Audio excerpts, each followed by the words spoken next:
नमस्कार। जीविता TV channel पे आप सभी का स्वागत है। मैं हूं डॉक्टर MP सिंह और आप सभी लोग वैदिक नेचर क्योर यानी कि वैदिक प्राकृतिक चिकित्सा के इस नए सत्र में शामिल हो रहे हैं, जो कि पार्वती विद्यापीठ और पार्वती विद्यापीठ वैदिक यूनिवर्सिटी के 25 वर्ष हो जाने के उपरांत आप सभी के लिए एक फ्री कोर्स का आयोजन किया गया। उसी का ये नया सत्र है वैदिक नेचर क्योर का। और इस सत्र में हम लोग बात करेंगे प्राण की, प्राण के साथ स्वास्थ्य की, स्वास्थ्य के साथ और रोग की, और इस अंतर संबंधों को हम लोग समझने की कोशिश करेंगे और तब समझेंगे कि हम लोग प्राण को किस रूप में उपयोग करके या किस रूप में उसका रेगुलेट करके हम अपने शरीर को ठीक रख सकते हैं या अपने स्वास्थ्य को सही रख सकते हैं, और उसका प्राण के साथ अंतर संबंध क्या है वो ज़्यादा समझेंगे। उसके पहले आप सभी से एक निवेदन है, जिस तरह आपने हर सत्र को अच्छे से सुना है और उस पर रिस्पॉन्स किया है, बहुत लोगों ने जो इस कोर्स के पाठ्यक्रम के साथ सर्टिफिकेट चाहते हैं कि हाँ इस पाठ्यक्रम का सर्टिफिकेट उन्हें मिले, तो वो लोग निश्चित ही इसका रिस्पॉन्स कर रहे हैं और जो सवाल पूछे जा रहे हैं उसका वो जवाब उसी मेल से दे रहे हैं और आपको भी देना है उसी मेल पर जिस मेल से आपको आज के पाठ्यक्रम की सूचना मिली है, तो उसी मेल पर आपको रिस्पॉन्स देना है। तो वो सभी लोग जो इस शिक्षा क्रम को एक कोर्स के रूप में स्वीकार कर रहे हैं और इसका एक सर्टिफिकेट भी चाह रहे हैं, तो वो बिल्कुल ही इसका एक अपना रिस्पॉन्स करेंगे। और बाकी सभी से निवेदन है कि जो सिर्फ जानने के लिए कर रहे हैं बिल्कुल जाने और लोगों को भी शेयर करें, जैसा कि आप लोगों ने शेयर किया। बहुत लोग फीडबैक दे रहे हैं, बहुत लोग मेल पे बता रहे हैं, बहुत लोग व्हाट्सएप पे बता रहे हैं, बहुत लोग दूसरे सोशल मीडिया के चैनल संपर्क करें, तो इसके लिए आप सभी का आभार। तो चलिए बेसी देरी न करते हुए हम लोग आज के विषय पर चर्चा करें। प्राण शुद्ध वर्ड है, शब्द है प्राण। हालांकि आज अपभ्रंश होते होते लोग प्राण और अंग्रेजी के गलत प्रवेश की वजह से प्राणा भी बोलते हैं या प्राणा भी बोलने लगते हैं, लेकिन शुद्ध शब्द है प्राण। अब प्राण को अगर बहुत ही सहज शब्द में समझा जाए, सहज भाव में समझा जाए, तो इसके मतलब है ऊर्जा, एनर्जी, जो इस पूरे ब्रह्मांड में भी है और हमारे शरीर में भी है। और जब ब्रह्मांड की बात करते हैं तो ब्रह्मांड में सब चीज है, बहुत कुछ चीज़ है, और हम भी ब्रह्मांड में ही, हम ब्रह्मांड के बाहर नहीं है। जिस ब्रह्मांड की बात हम करते हैं उसी ब्रह्मांड में पृथ्वी भी है और उसी पृथ्वी पर हम हैं, तो हम भी इस ब्रह्मांड में ही हैं। इसलिए जो ऊर्जा सब जगह है वो ऊर्जा हमारे अंदर भी है। अब जो चूंकि हमारे वैदिक परंपरा में शरीर की जो प्राण है या जिस प्राण से हम अपने आप को कह सकते हैं कि हम जीवित हैं, प्राण चल रहा है तो हम जीवित हैं, यानी हमारे जीवन की सारी प्रक्रियाएं जो चलती हैं वो सहज स्थूल नहीं है। स्थूल तो हमको ऑर्गन दिखते हैं, लेकिन उसके अंदर जो प्रक्रियाएं चल रही हैं उस प्रक्रियाओं के पीछे की जो फोर्स है, जो शक्ति है या जो ऊर्जा है, वो प्राण है। अगर हम खा रहे हैं तो डाइजेशन हो रहा है, ये तो हमको दिख रहा है कि खा रहे हैं, चबा रहे हैं, खाना नीचे जा रहा है, लेकिन ये सारी प्रक्रिया करने के पीछे जो रेगुलेट कर रहा है वो सारा प्राण है, हर चीज। और हम जी रहे हैं, सांस ले रहे हैं, यानी कि प्राण है तो हम हैं। हमारे पूरे शरीर देखने में हम 5 फुट 6 फुट से ज़्यादा की लंबाई बता सकते हैं, हाथ पैर चौड़े, गोरे, काले, सुंदर, असुंदर, कई तरह की उपमा दे सकते हैं, लेकिन सब कुछ स्थूल है। अगर प्राण नहीं है तो वही शरीर बाद में एक शव बन जाता है, वो देहांत हो जाता है, यानी प्राण बहुत बड़ा महत्वपूर्ण है। अब भारतीय परंपरा में या वैदिक परंपरा में जब प्राण की बात करते हैं और इसको हम लोग जीवन, स्वास्थ्य और रोग के संदर्भ में समझेंगे, तो ये बहुत जरूरी है कि इसको महज सिर्फ एक दर्शन के रूप में ना समझे, इसको उस रूप में भी समझे कि ये सचमुच एक इसका वैज्ञानिक आधार है। प्राण का मतलब जब हमने कह दिया कि ऊर्जा, यानी हमारे जीवन की सारी प्रक्रियाएं जो चल रही है उसके पीछे की प्राण है। अगर हम थोड़े से मेडिकल साइंस की करते हैं तो हम कहते हैं कि हमारे जीवन की जो सारी क्रियाएं चल रही है वो अलग अलग, उसको नॉर्मल मेडिकल टर्म्स में हम लोग कहते हैं फिजियोलॉजी, यानी कि नॉर्मल जो हमारे शरीर की क्रियाएं चल रही हैं, जो जीवन को चलाने के लिए आवश्यक है, वो फिजियोलॉजी है। उसके अलग अलग सिस्टम है, जैसे रेस्पिरेटरी सिस्टम है तो हमारे सांस की काम कर रहे हैं, कार्डियोवैस्कुलर सिस्टम है तो हमारे हृदय और रक्त संचार की बात करती हैं, गैस्ट्रोइंटेस्टिनल सिस्टम है तो हमारे खाने को खाना और उसके बाद उसका पचाना और उसके बाद उसके सारे चीज़ों का अवशोषण सब कुछ वो करती है। फिर हमारे एलिमिनेटरी सिस्टम है या एक्सक्रीटरी सिस्टम, जो हमारे शरीर से वर्ज्य पदार्थ या जो वेस्ट प्रोडक्ट है निकालते हैं। तो इस तरह की कई सिस्टमें हैं जो करती हैं, लेकिन ये सारी प्रक्रियाएं जो चलती है तो इसके पीछे क्या है, मॉडर्न मेडिकल साइंस के हिसाब से कहें तो इसके पीछे फिजियोलॉजी जो चल रही है उसके पीछे जाहिर बात है कि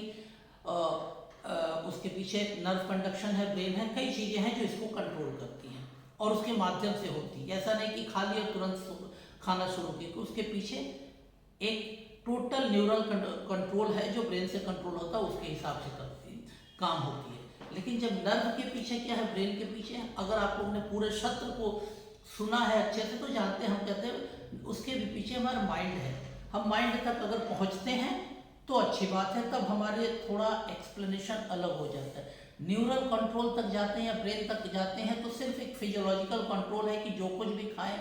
उसका डाइजेशन होगा और हमारे न्यूरल मैकेनिज्म के हिसाब से या तो वो डाइजेस्ट होगा या नहीं डाइजेस्ट होगा, या जो उसका मैकेनिज्म होगा उसी के हिसाब से काम करेगा या शरीर में वेस्ट प्रोडक्ट के रूप में ये हो जाएगा। जब हम मन के साथ जोड़ेंगे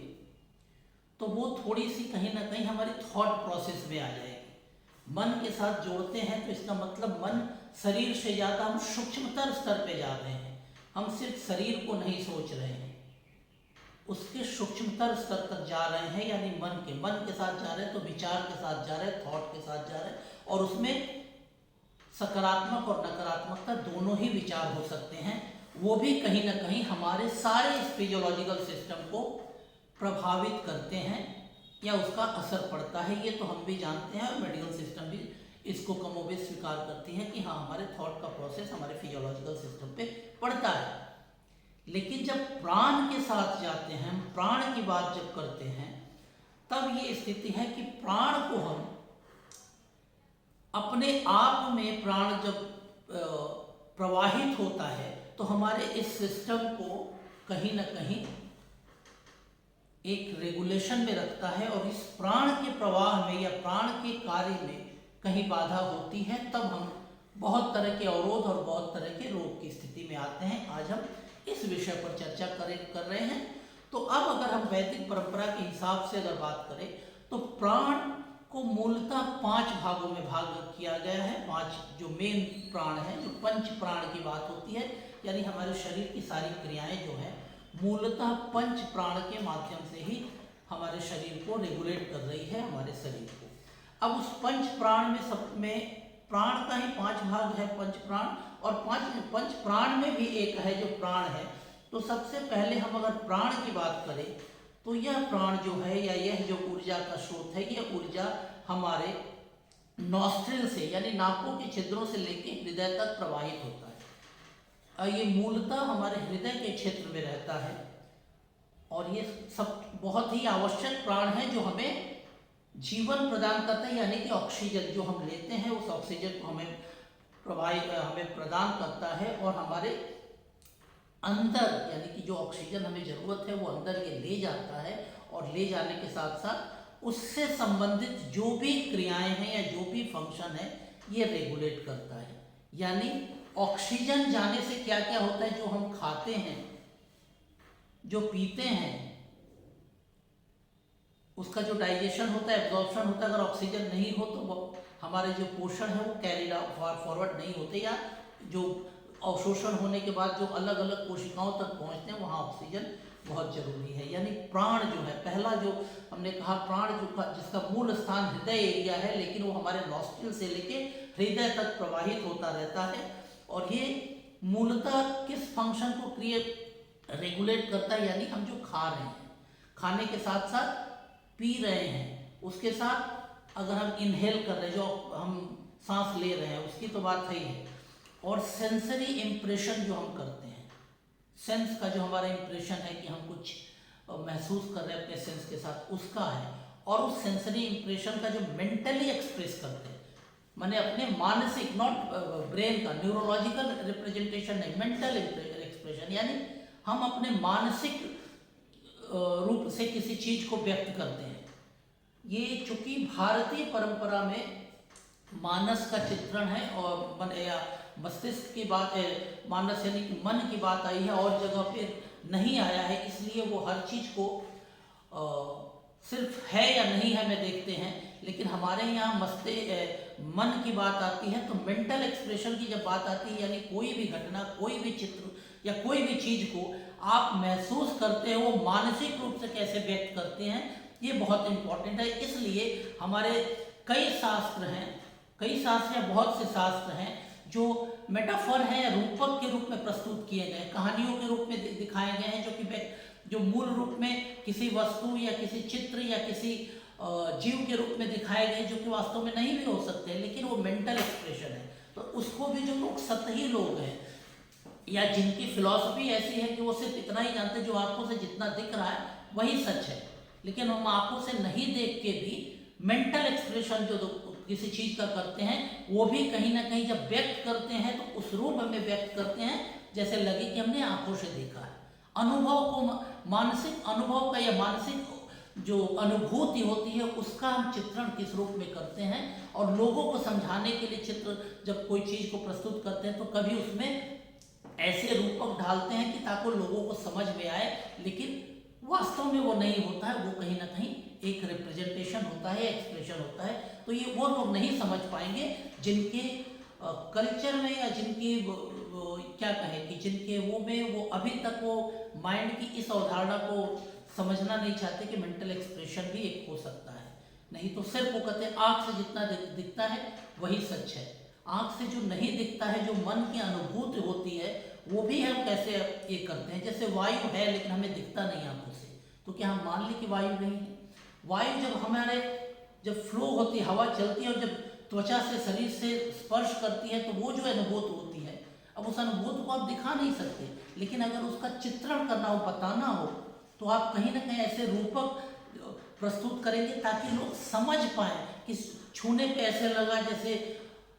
हल्की हवा चली, तो आपने कहा कि ऐसे छुआ जैसे कोई हल्के से कपड़े छू दिया हो। ये आप प्रतीक के रूप में उस चीज को समझाने के लिए करते हैं, ये मेंटल एक्सप्रेशन है। ये वास्तव में ऐसा नहीं घटा है, लेकिन मेंटल एक्सप्रेशन है। तो हमारे शास्त्रों में भी कई जगह पे ये मेंटल एक्सप्रेशन है, या जो जिन लोगों ने जिस चीज को अनुभूत किया या जो गूढ़ विषय है उसको इस रूप में समझाने के लिए किया, और उसको कभी कभी लोग एकदम उसी रूप में पढ़ के या उसी रूप में व्यक्त करके हमें कंफ्यूज करते हैं कि ऐसा तो हो नहीं सकता। तो जो ऐसा करते हैं वो शायद वो अभी भी ब्रेन तक ही है, माइंड तक पहुंचे नहीं है, मेंटल एक्सप्रेशन के बारे में वो जानते ही नहीं है कि मेंटल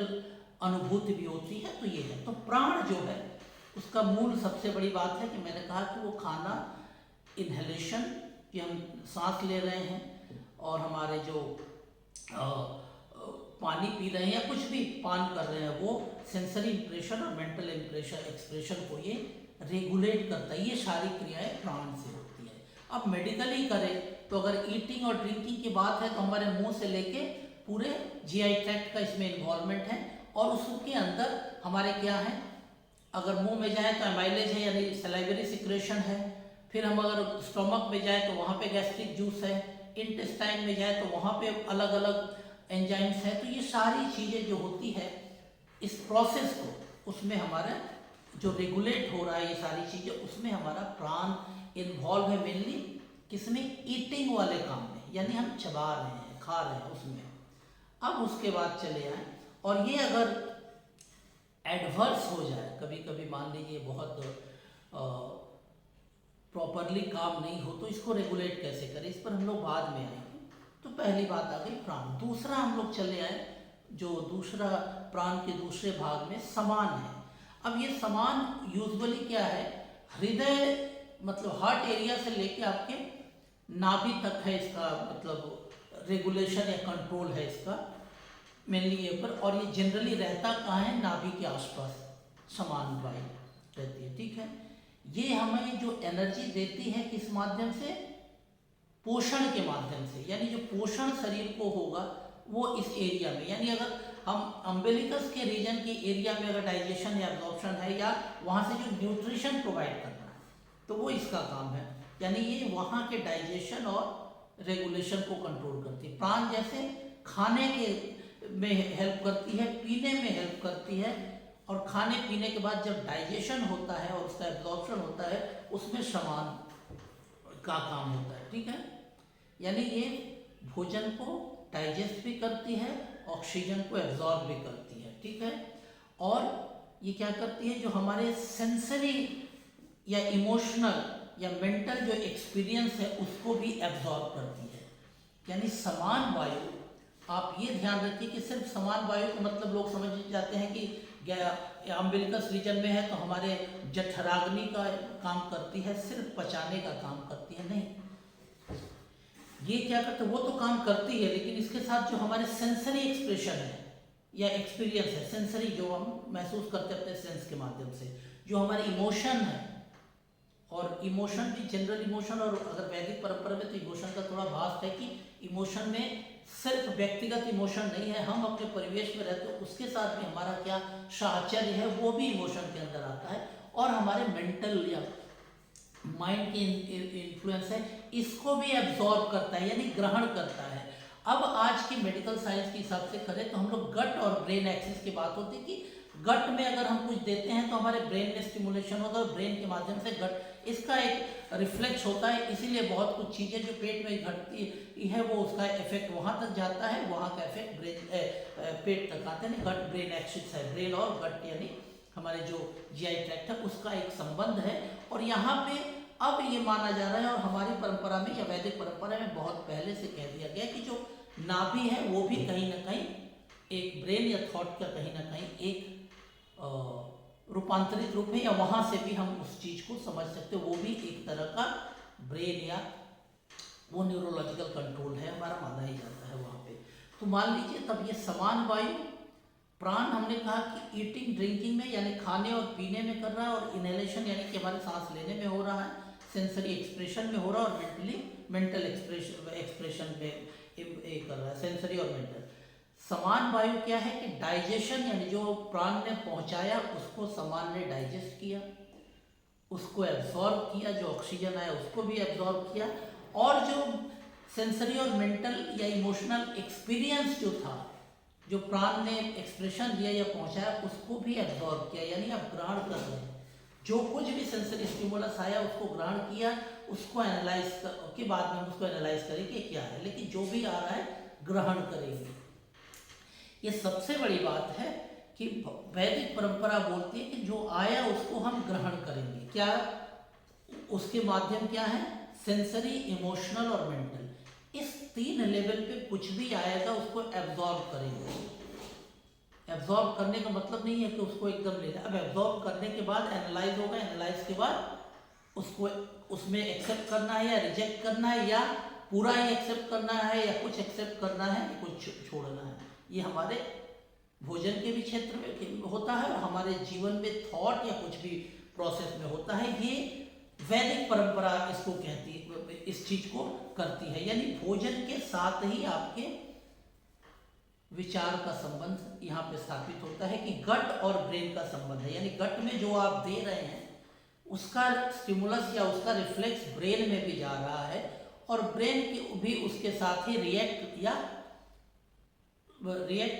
न्यूट्रल जो भी रह रहा है उसके है, रिएक्ट करे या ना करे उसके अनुरूप कर रहा है, यानी गट और ये का है। और हमारे परंपरा में बहुत पहले कहा गया कि आप जैसा खाएंगे वैसा मन होगा। तो मॉडर्न साइंस तो अभी ब्रेन तक ही करती है, मन की बात उस तरह नहीं करते, लेकिन थॉट प्रोसेस को भी मानते हैं कि ब्रेन का ही ओनली एक फेनामेना है। बट यहाँ पे हमारी परंपरा थोड़ा सा और डीपर जाती है कि मन कुछ और है जो ब्रेन से और सूक्ष्म स्तर पे है। तो समान वायु अगर करें तो स्थूल रूप में दिख रहा है कि हमारा डाइजेशन जो हो रहा है उसको कर रहा है, लेकिन सूक्ष्म रूप में देखें तो हमारे थॉट प्रोसेस को या जो कुछ भी सेंसरी, इमोशनल या उसके बाद कहें कि हमारा मेंटल जो भी एक्सपीरियंस है उसको भी एब्जॉर्ब कर रहा है खाने के साथ साथ। यानी खाने के साथ साथ इसीलिए कहा जाता है कि खाना हमें हाथ से, भारतीय परंपरा में हाथ से खाने की होती है, क्योंकि हम तब सेंसरी स्टिमुलस के साथ खाते हैं और तब हमारा गट और ब्रेन एक्सिस का संतुलन और अच्छा से बनता है। अगर हम खाते हैं किसी चम्मच ये से, तो हम एक नॉन लिविंग चीज, या यूँ कहें कि चम्मच से टच कर रहे हैं और खाना दूसरा खा रहे हैं, तो वो कनेक्शन नहीं हो पाता ब्रेन और गट का, जो यहाँ पे होता है। चलिए, इसका भी अगर इसमें भी कहीं विकार हो या ब्लॉकेज हो तो इसको कैसे ये करेंगे, वो भी हम लोग बात करेंगे। तीसरी चीज पे हम आ रहे हैं, तीसरे प्राण पे जो हो रहा है व्यान, यानी पहला प्राण, उसके बाद समान, और तीसरा है व्यान। व्यान जो है जनरली हमारे जो वैदिक परंपरा में नाड़ी की बात की, नाड़ी का मतलब जाहिर बात है कि नर्व या ब्लड वेसल्स नहीं होता, ये नाड़ी एनर्जी चैनल है, उसकी बात करती है कि उसके चैनल्स को में एनर्जी फ्लो करती है। लेकिन जब एनर्जी फ्लो नाड़ियों में चलेगी तो जाहिर बात है कि जो मॉडर्न मेडिसिन नर्व कंडक्शन की बात करती है, तो वो नर्व को भी स्टिमुलेट करेगी। तो ये जो नर्व चैनल है उसको तो स्टिमुलेट करती है, क्योंकि कोऑर्डिनेशन स्थूल रूप से नर्व के माध्यम से होता है, लेकिन नर्व के पीछे भी है, तो नाड़ी जो एनर्जी है, एनर्जी चैनल जो है वो कहीं ना कहीं प्रभावित करती है। ठीक है, और ये शरीर के समूचे हिस्से में, चाहे जहाँ भी हो, उस पूरे सर्कुलेशन को ये रेगुलेट करती है। यानी शरीर में चाहे हवा जाए, पानी जाए या भोजन जाए, इसको हर जगह पे सर्कुलेट करना, मूव करना, एक जगह से दूसरे जगह ले जाने का काम व्यान का है। ठीक है, और जिस समान में हमने एब्जॉर्ब किया था क्या, सेंसरी इंप्रेशन, मेंटल एक्सपीरियंस और थॉट इमोशनल एक्सपीरियंस, उस चीज को भी ये क्या कहते हैं, कैरी फॉरवर्ड करती है, सर्कुलेट करती है माइंड में भी और हर जगह। यानी सिर्फ भोजन और पानी ही सर्कुलेट नहीं होता, जो हमारे अंदर विचार आते हैं, जो हमारे पास अनुभव आते हैं, उसको भी कैरी फॉरवर्ड करती है और हर जगह पे वो उसको भी सर्कुलेट करती है। और वो सर्कुलेट करेगी तो यानी एक एक कोशिका में आपके विचार और थॉट भी पहुंच रहे हैं, वो काम है व्यान का। अब इसके बाद चौथे पे आ जाए हम लोग अपान पे। अपान है ये नाभि से लेके आपके पैरों तक पहुंचती है, यानी पैरों के निचले स्तर तक आप पहुंचती है ये, या रहती है। ठीक है, फ्लो करती है। और ये मुख्यतः रहती कहाँ है, हमारे एनल रीजन में, गुदा क्षेत्र में ये रहता है। और जो भी लोअर एब्डोमेन या हमारे जो पेट के निचला हिस्सा है, निचला हिस्सा वाला पेट है, उसको वहाँ के सारे फंक्शन को रेगुलेट करती है। और बेसिकली एलिमिनेशन प्रोसेस है, जो शरीर से बाहर निकालना है, एलिमिनेट करना है, बाहर करना है। एलिमिनेशन में हमारे वेस्ट प्रोडक्ट भी हो सकते हैं, जैसे कि स्टूल पास करना, पेशाब पास करना। माताओं बहनों का जो एक मासिक धर्म होता है, तो मासिक स्राव को ये करते हैं, उसमें भी ये प्रवाहित करता है। और जहाँ तक प्रसव के समय जन्म होना, वो भी एक शरीर के अंदर से बाहर आना है। तो सारी चीजें अपान कंट्रोल करती है। ठीक है, और इसके ही साथ साथ मानसिक स्तर पर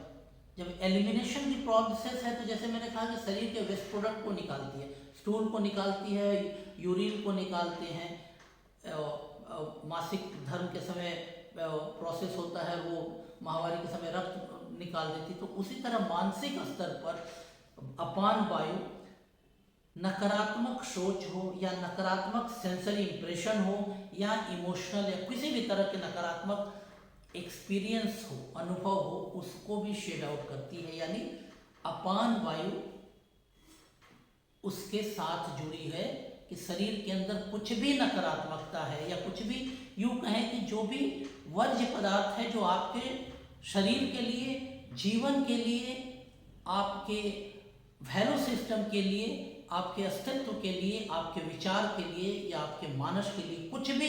नकारात्मक है, उसको निकाल देती है, निकालती रहती है। ये है। ठीक है, तो ये अपान सिर्फ हमारे एक्सक्रीटरी सिस्टम को रेगुलेट नहीं करती,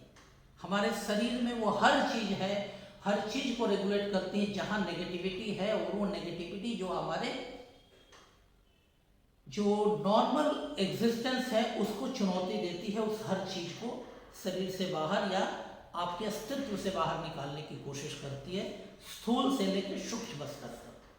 स्थूल रूप में तो हम दिखता है कि स्थूल निकल गया, यूरिन निकल गया, लेकिन सूक्ष्म स्तर पर वो विचार, वो उस तरह की कोई भी भाव या भावना, इमोशन या उस तरह की कोई अनुभव, वो सब कुछ भी निकाल देते हैं। और पांचवा, चूंकि हम लोग पंच प्राण की बात कर रहे हैं, हालांकि और पांच उप प्राण है, लेकिन हम लोग उस पर चर्चा नहीं करेंगे, हम सिर्फ पंच प्राण की करेंगे, क्योंकि नहीं तो बहुत बड़ा एपिसोड हो जाता है। हम लोग जो मूल बात है उस पर करेंगे। अपान की बात करें, अपान के बाद उड़ान, जो पांचवा है उड़ान है। अब उड़ान की जब बात करते हैं तो ये एनर्जी का जो स्रोत है या जो एनर्जी का प्रवाह है, ये हृदय से लेके आपके सर तक, यानी कि हृदय से लेके पूरे ब्रेन तक की करती है। और इसके अंदर आपके ये जो रुकता है या ये स्टे करता है जनरली थ्रोट एरिया में, हृदय से लेके मस्तक तक, इस पूरे एरिया में इसका प्रवाह रहता है, लेकिन इसका साइट ऑफ लोकेशन है थ्रोट एरिया, उस जगह पे रहती है। और ये जो रेगुलेट करते हैं शरीर की जो ओवरऑल ग्रोथ है उसको रेगुलेट करते हैं, जो शरीर में एक एंथुजियाज्म है, विल पावर है, इस सारे चीज़ों को ये रेगुलेट करते हैं। और कहीं ना कहीं एक हमारी जो चेतना का विकास होता है, निरंतर चेतना जो हमको इवॉल्व होती है, विकसित होती है, और चेतना एक स्तर से दूसरे स्तर तक जाती है, उसमें ये उड़ान वायु बहुत बड़ा रोल प्ले करता है, या इसकी बहुत बड़ी भूमिका है, या यही वो करता है, ठीक है। और हमारे जो सेंस ऑर्गन है और ब्रेन है, इसको भी रेगुलेट करते हैं। अब यहाँ पे एक छोटी सी बात है, आप समझिएगा, जब हम उड़ान वायु की बात करते हैं, हम ये जानते हैं, अगर मॉडर्न साइंस की बात करें तो ब्रेन है, ब्रेन सब चीज़ को रेगुलेट करता है और हमारे सेंस ऑर्गन को भी रेगुलेट करता है। लेकिन यहाँ पे है कि उड़ान ब्रेन को भी रेगुलेट कर रहा है और सेंस ऑर्गन को भी रेगुलेट करता है। और उड़ान क्या कर रहा है कि हमारे कॉन्शसनेस को इवॉल्व कर रहा है, यानी हम शरीर और न्यूरोलॉजिकल जो हमारी रेगुलेशन है उसके ऊपर जा रहे हैं। चेतना, वो चेतना हमको इस न्यूरोलॉजिकल कंट्रोल को भी रेगुलेट कर रही है। यानी अगर चेतना से आप जब कंट्रोल होते हैं तो क्या होता है कि आपकी सेंस ऑर्गन भी जो काम करती है, अगर अंडर चेतना की कंट्रोल में होगी तो वो वही देखेगी जो चेतना के अनुरूप होगा। यानी सेंस ऑर्गन उसमें प्रभावित नहीं होगी, बल्कि चेतना उसको रेगुलेट करेगी कि ये गलत है, ये नहीं देखना है, ये गलत है, ये नहीं करना है, तो वो नहीं करेगी। लेकिन अगर सेंस ऑर्गन चेतना विमुख होकर काम करेगी तो सेंस ऑर्गन सिर्फ अपने उस जो कुछ भी दिख रहा है या जो कुछ भी उसके आसपास हो रहा है उसके साथ इन्वॉल्व होगी और वो भी उसकी पार्ट बन जाएगी। अगर चेतना विमुख रहे, सिर्फ न्यूरोलॉजिकल रिफ्लेक्ट हो गया, तो चेतना वहाँ पे अगर नहीं रही तो सेंस ऑर्गन के साथ उसका जो संबंध स्थापित होगा अच्छा बुरा, उसी में रहेगी। और इस स्थिति में लोग सही गलत का निर्णय नहीं कर पाते अगर चेतना से विमुख हो जाए। ये भारतीय परंपरा या वैदिक परंपरा कहती है, उड़ान वायु की संकल्पना रखती है कि चेतना, कॉन्शसनेस एक बड़ी चीज है। और अब इस कॉन्शसनेस को लेके अब रिसर्च हो रहे हैं, बात भी हो रही है कि नहीं ये कॉन्शसनेस क्या है। तो हमारे ये में है, अगर नॉर्मल फिजियोलॉजिकल सिस्टम में बात करेंगे तो मॉडर्न मेडिकल साइंस तो ब्रेन और ये की बात, माने ब्रेन और न्यूरोलॉजिकल रेगुलेशन की बात तो करती है। वैदिक परंपरा कहीं ना कहीं इस कॉन्शसनेस के साथ इस पूरी फिजियोलॉजिकल सिस्टम को जोड़ती है। और जब कॉन्शसनेस जहाँ पे आ जाएगा तो जाहिर बात है, अगर कॉन्शसनेस रेगुलेट करेगा तो आप फिर वही सूक्ष्म के कंट्रोल में जाएंगे, क्योंकि आप इवॉल्व भी हुए हैं सूक्ष्म से स्थूल की तरफ। क्योंकि एक कोशिका से माने एक बहुकोशिकीय ऑर्गेनिज्म के रूप में हम लोग डेवलप हुए हैं। शुरुआत एक कोशिकी से हुई है, यानी बहुत सूक्ष्म से धीरे धीरे स्थूल में या माइक्रो से मैक्रो में गए हैं। तो उसी तरह अगर उस माइक्रो का कंट्रोल होगा तो स्थूल के जो भी है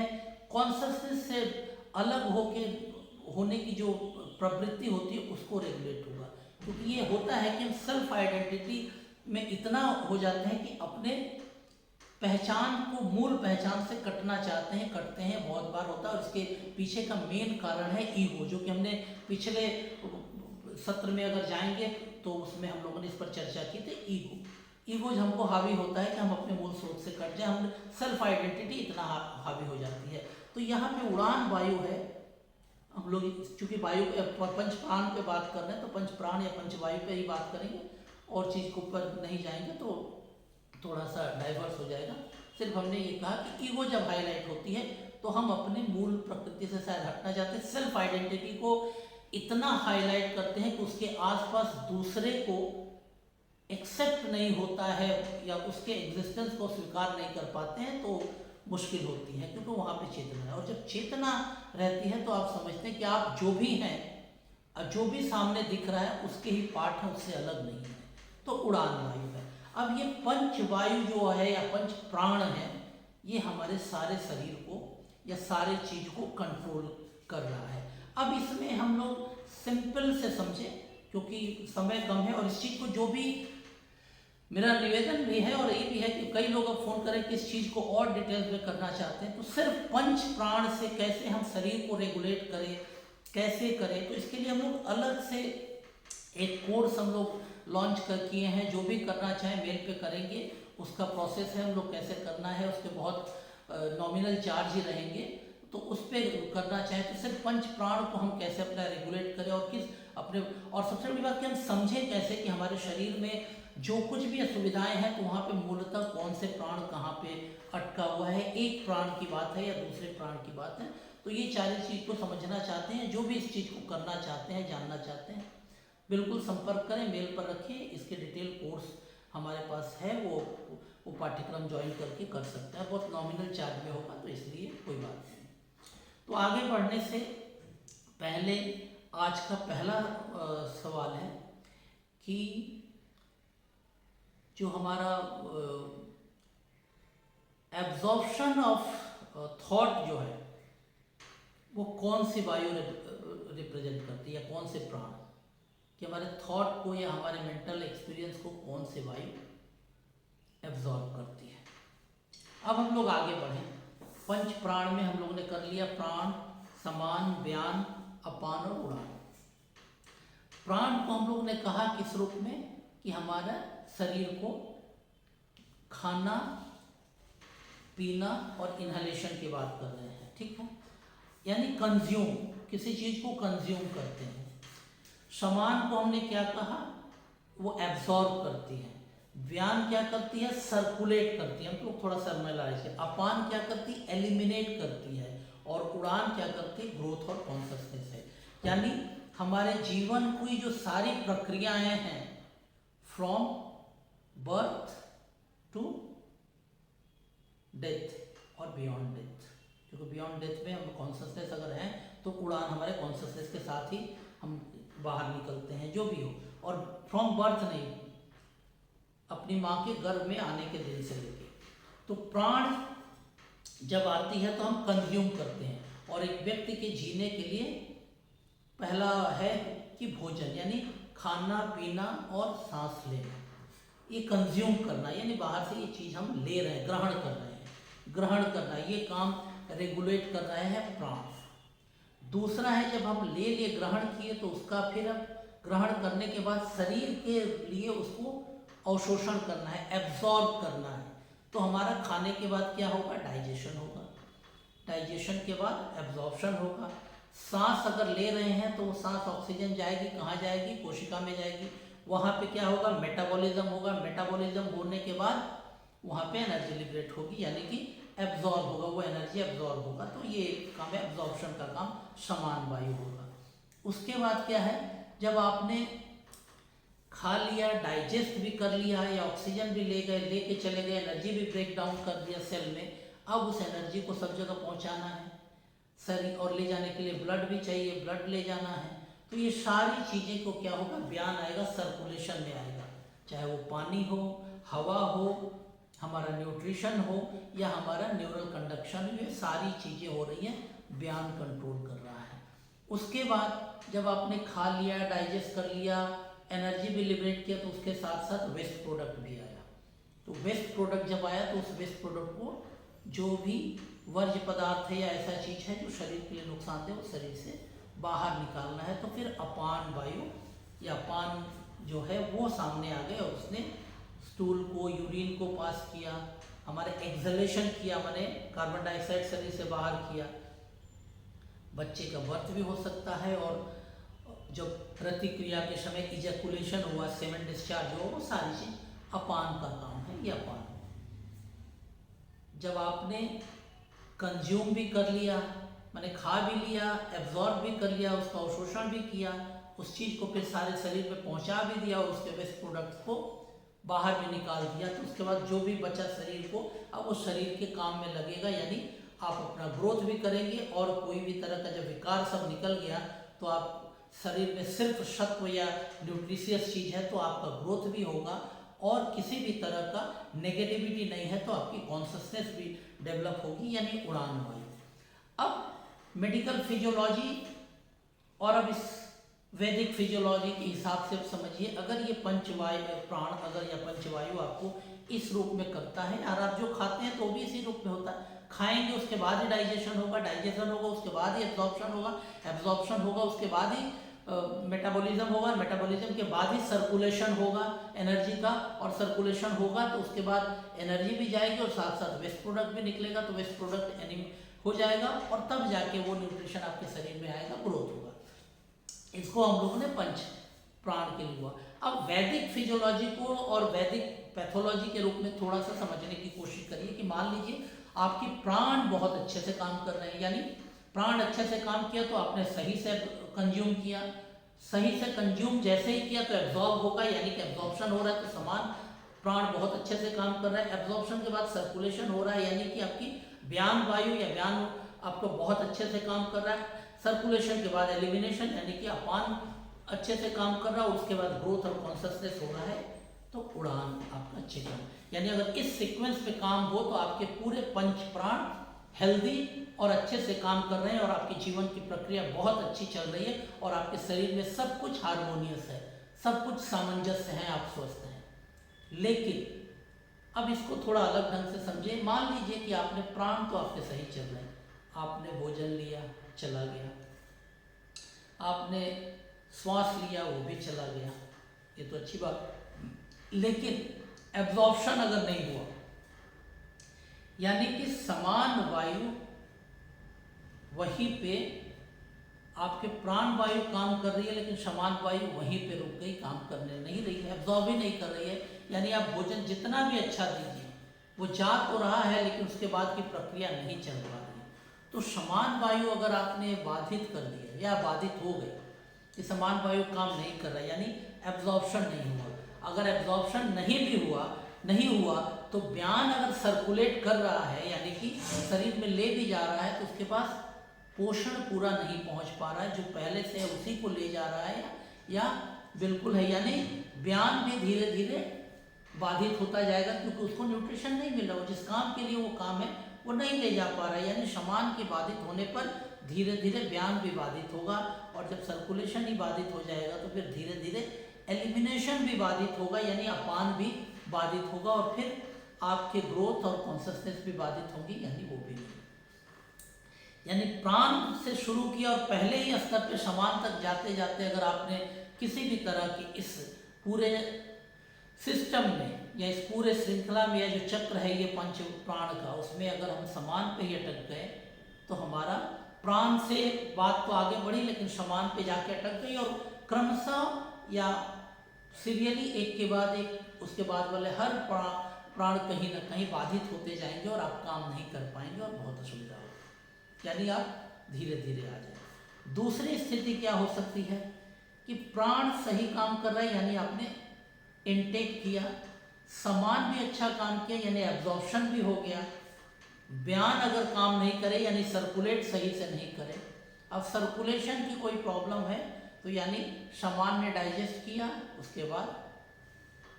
उसको सर्कुलेट ही नहीं हुआ, तो सर्कुलेट जब नहीं हुआ तो यानी कि आपका व्यान प्रॉपरली काम नहीं करे। जब सर्कुलेशन नहीं होगा तो फिर एलिमिनेशन में भी प्रॉब्लम आएगी, अपान में भी प्रॉब्लम आएगी, और अपान में जब प्रॉब्लम आएगी तो जाहिर है कि आपकी ग्रोथ और कॉन्शसनेस में भी धीरे धीरे ये होगा। और चूँकि आपकी व्यान में ऑलरेडी एब्जॉर्ब काम नहीं कर रहा है और प्राण और समान हेल्दी काम कर रहे हैं, लेकिन चूँकि व्यान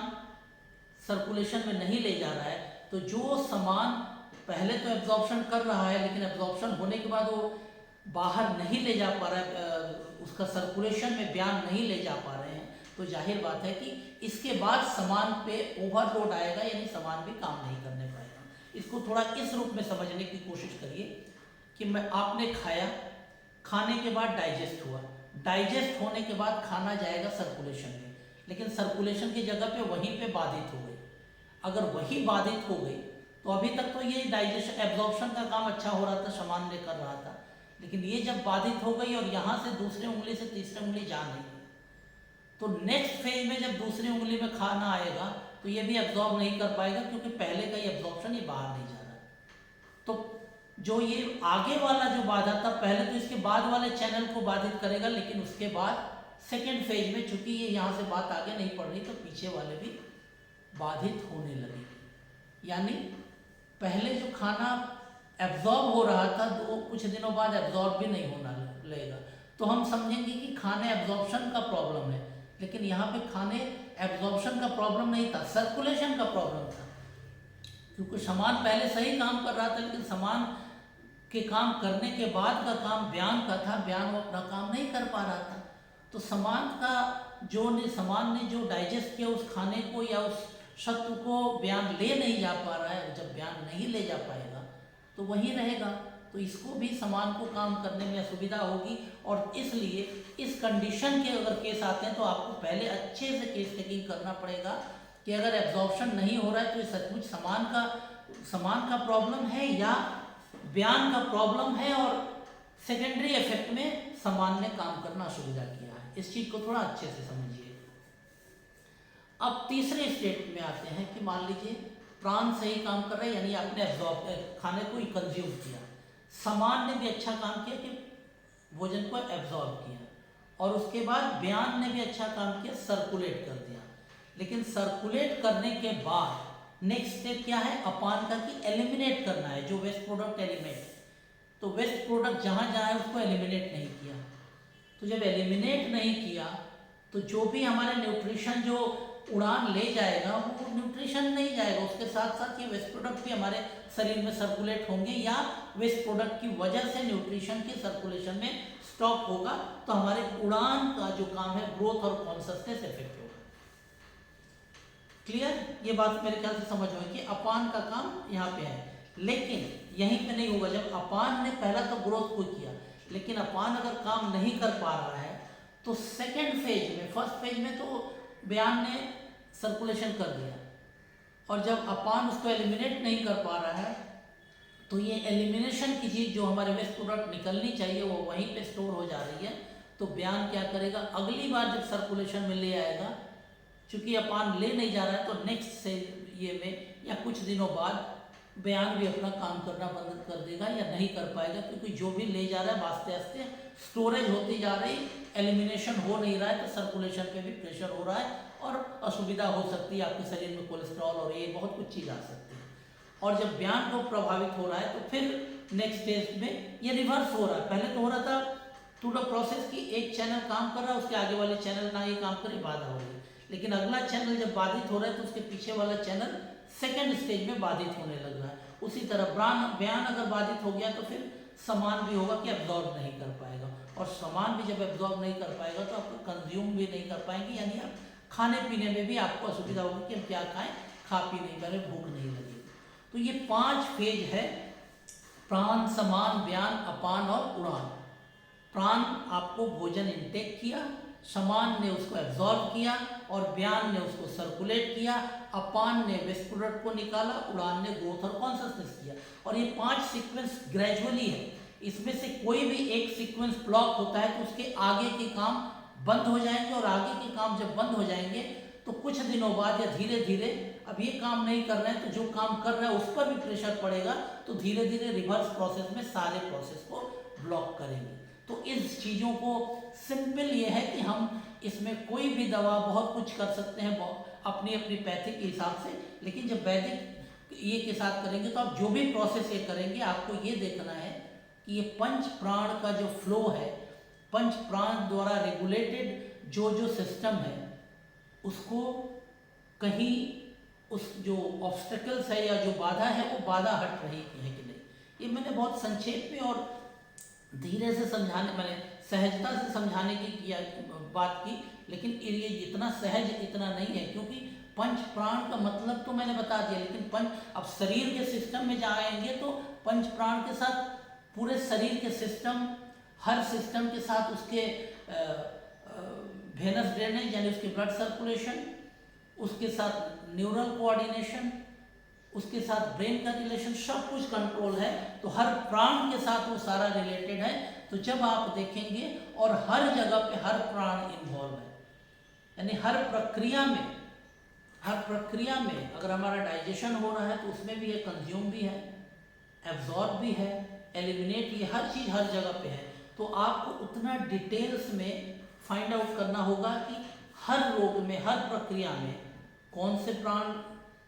ज़्यादा बाधित है, सिर्फ एक प्राण है या कई प्राण है, और कई प्राण है तो मूल कौन है, कि कहाँ से कारण स्टार्ट हुआ, कौन सा मूल कारण है। जैसे मैंने कहा कि अगर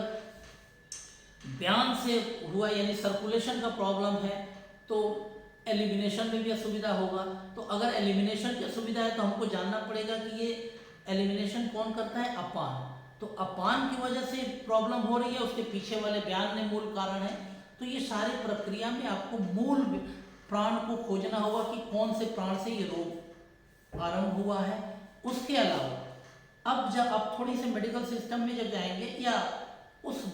प्राण के द्वारा कौन सा सिस्टम इन्वॉल्व हो रहा है, उस सिस्टम की कौन कौन सी प्रक्रिया किस किस प्राण द्वारा रेगुलेट होती है, तब आप जाके समझ पाएंगे और तब जाके आप इसको रेगुलेट कर पाएंगे। इतनी सहजता से नहीं है कि आपने सीधे किया और ये किया, लेकिन हाँ, ये पंच प्राण को कम से कम मूल रूप में अगर इसको करके आप रेगुलेट करके बहुत आराम से बहुत हद तक पेशेंट को समझा सकते हैं, कुछ हद तक रिलीफ दे सकते हैं। जब तक आप डिटेल्स अगर स्टडी करते हैं, डिटेल्स केस टेकिंग करते हैं और उसको स्पेसिफिक समझते हैं कि उनके सारे जो भी उनकी समस्याएं, उन समस्याओं के हिसाब से पूरी डिटेल्स में केस टेकिंग करके अगर पंच प्राण के साथ एक एक सिम्टम को आप आइडेंटिफाई कर लेते हैं और उसके बाद से उस प्राण को, एक एक प्राण को आप रेगुलेट करते हैं, या उसके जो अंदर जो बाधाएं हैं, जो असुविधाएं हैं, उसको अगर आप एलिमिनेट या निकालने की करते हैं, उसको ठीक करने की कोशिश करते हैं, तो पेशेंट धीरे धीरे उस अवस्था से स्वास्थ्य की ओर अग्रसर होने लगेगा। ये चीज़ें आपको समझनी होंगी और ये बहुत सहजता से। दूसरी चीज़, दूसरा जो सवाल है मेरा आज का है, 3 सवाल हम लोग हर दिन पूछते हैं। दूसरा जो सवाल है कि अगर मान लीजिए अपान में अगर बाधा हो जाए, अपान का जो कार्य है, अपान बाधित हो जाए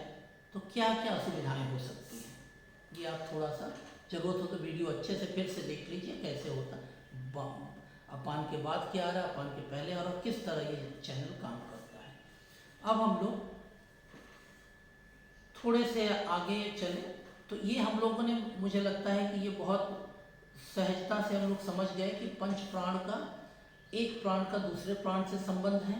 एक प्राण बाधित हो रहा है तो उसके आगे वाले प्राण के काम बाधित होंगे, और आगे वाले काम के जो बाधित हो जाएंगे तो सेकेंड ऑर्डर में या रिवर्स ऑर्डर में या कुछ दिन बाद उसके पहले वाले प्राण जो स्वस्थ थे उन पर भी उसका प्रभाव पड़ेगा, क्योंकि वो सही काम करके भी आगे वाले के पास अपना काम को फॉरवर्ड नहीं कर पाएंगे। अपनी जिम्मेदारी हो गई तो उनको फॉरवर्ड नहीं कर पा रहे, तो उनके यहाँ लोड बढ़ता जा रहा है तो वो भी काम नहीं कर पा रहे हैं। तो ये चीज़ें होंगी। अब जो चीज़ें हैं कि सिंपल चीज़ें हैं कि बेसिक चीज़ें मैं थोड़ा सा कहूँ कि अगर इन पंच प्राण का अगर लगता है कि इनके अंदर कुछ एडवर्सिटी है, कुछ ये है, तो इनको कैसे थोड़ा बहुत रेगुलेट करें। इसके कई रास्ते हैं। हम कुछ बेसिक चीज़ करेंगे क्योंकि कई चीज़ें हैं। सबसे अच्छा है कि हम मर्म के माध्यम से कर सकते हैं, भोजन के माध्यम से कर सकते हैं कि हाँ कौन से प्राण में क्या है और वहाँ पे कौन सा भोजन करें। बहुत सी चीज़ें उस पर होंगी, लेकिन वहाँ पे सिर्फ प्राण और भोजन का नहीं देखिए, प्राण के साथ कहाँ पे इफेक्ट हुआ है, कौन से सिस्टम को कैसे प्रभावित किया है, क्योंकि एक प्राण में कौन सा प्राण मूल है, कौन सा दूसरा है, ये सारा कुछ समझ के उसके हिसाब से होगा। और इतना ध्यान रखना होगा कि प्रॉपर केस टेकिंग किए रहेंगे, तब आप समझेंगे कि फर्स्ट मूल में ये प्राण है तो हमको पहला जो ट्रीटमेंट का या मैनेजमेंट का की शुरुआत करनी है वो कहाँ से, मूल को हटाना है या ऊपर वाले सिम्टम को हटाना है, उसके हिसाब से आपके लाइन ऑफ ट्रीटमेंट शुरू होगी कि आप इमीडिएट क्या रिलीफ देना चाहते हैं, लॉन्ग टर्म क्या करना चाहते हैं। इसको कई चीज़ें हैं, तो इसको डिटेल्स में करके तब करने पर, और इस विषय को पंच प्राण के साथ अगर पंच प्राण थेरेपी करना चाहें तो इस पर हम लोग बहुत अच्छे से इस पर कोर्स जो मैंने कहा आप लोग आके कर सकते हैं कि हम पंच प्राण की शुद्धि कैसे कर सकते हैं। फिर भी यहाँ पे हम लोग आगे बढ़े, थोड़ा सा करें कि अगर मान लीजिए प्राण को ही थोड़ा सा एक्टिवेट करना है तो उसके लिए बहुत अच्छा है कि भस्त्रिका को हम करें, भस्त्रिका या उज्जयी प्राण को करें तो प्राण हमारा ये हो सकता है। ठीक है, अगर शमान को करना हो तो बेहतर है कि अग्निशार क्रिया करें तो समान हमारा जो समान प्राण है जो उसको हम लोग रेगुलेट कर सकते हैं। ठीक है, और व्यायाम के लिए सबसे अच्छा है कि हम अपने जो पूरे प्राणायाम के रेगुलेट, विशेषकर कुंभक को रेगुलेट कैसे करते हैं, कुंभक को जितना अच्छा प्रैक्टिस करेंगे उतना अच्छा व्यायाम का काम होगा। और अपान के लिए सबसे अच्छा है कि हम नौली क्रिया करें, वो ज़्यादा है, नौली और अग्निशार क्रिया करें वो ज़्यादा अच्छा है। और उड़ान के लिए हमारे विपरीत करनी मुद्रा बहुत अच्छी है। तो ये चीज़ें करके हमने सिंपल एक उदाहरण बताया कि हम इस तरह की चीज़ों को कर सकते हैं। और इसके अलावा ये क्या कहें कि ये एक बेसिक स्तर पे है, क्योंकि अब एक चिकित्सकीय कार्य के लिए बहुत ट्रेंड चिकित्सक की ज़रूरत है कि जो इस सारी चीज़ों को समझे और तब उसको अप्लाई करें कि तो सिर्फ पंच प्राण को कैसे करना है। तो पंच प्राण की शुद्धि जैसे करना है तो सिर्फ पंच प्राण के डायरेक्टली तो नहीं कर सकते, डिजीज़ के हिसाब से, सिम्टम के हिसाब से कौन से प्राण को कितना किस रूप में प्रभावित हुआ है और कौन से प्राण को हम पहले एड्रेस करेंगे और क्यों करेंगे, उसके पीछे हमारी लॉजिक क्या है, पेशेंट के सिम्टम और उसके हिसाब से तब हम करेंगे। तो ये पंच प्राण के हिसाब से हम शरीर को स्वस्थ रखने की कोशिश कर सकते हैं, ये जो चीज़ है। और आज का तब हम तीसरे पर अगर आए तो तीसरा सिंपल है कि अगर अपान जो है उसके बाधा को ठीक करने के लिए हम क्या कर सकते हैं। तो ये 3 सवाल आज का रहा, और इस कर पर अब हम लोग धीरे धीरे थेरापेटिक्स पार्ट की तरफ धीरे धीरे बढ़ रहे हैं कि हम लोग कैसे अगर आते हैं तो पेशेंट आते हैं या रोग जो किसी को असुविधाएं हैं तो पंच प्राण का प्रभाव उन पर क्या क्या पड़ सकता है ये आप समझ सकते हैं, समझा सकते हैं, बोल सकते हैं। अब अगर एक एक डिजीज़ के साथ जाएं तो मान लीजिए डायबिटीज़, थायराइड में भी हाइपरथायरॉयडिज्म, हाइपोथायरॉयडिज्म, या और भी हैं जीआई ट्रैक्ट के, लीवर के प्रॉब्लम है, यूरोजेनिटल प्रॉब्लम है। तो हर डिजीज़ के साथ हर प्राण का संबंध स्थापित करना, समझना, क्योंकि हर सिस्टम में भी एब्जॉर्प्शन, एलिमिनेशन, सर्कुलेशन सब कुछ इन्वॉल्व है। तो हर डिजीज़ को उस रूप में व्याख्यायित करना बहुत ज़रूरी है। और इसके लिए अगर आप चाहें तो पूरा डिटेल्स में पंच प्राण थेरापी सीखेंगे, जानेंगे, तब समझ पाएंगे कि इस चीज़ को कैसे है। तो इसलिए अगले हफ्ते फिर हम लोग मिलेंगे नए सत्र के साथ। लेकिन आज आपसे ये है कि आप इसको जैसे पहले सर्कुलेट किए और सर्कुलेट करिए, ताकि लोग अपने इस विधा को जाने, और आपके माध्यम से जानेंगे तो आपका सोशल दायरा बढ़ेगा और वो लोग आपके प्रति अपना सम्मान व्यक्त करेंगे कि आपके माध्यम से उन्होंने इस चीज़ की जानकारी प्राप्त की। तो अपने दायरे बढ़ाएंगे, आपसे लोग जुड़ेंगे, आप उनको इस ज्ञान का सर्कुलेट करेंगे, अपने से उस चीज़ को बढ़ाएंगे। तो फिर इतना ही निवेदन रहा, लाइक करिए, सब्सक्राइब करिए, शेयर करिए, और अगले हफ्ते फिर मिलते हैं। धन्यवाद।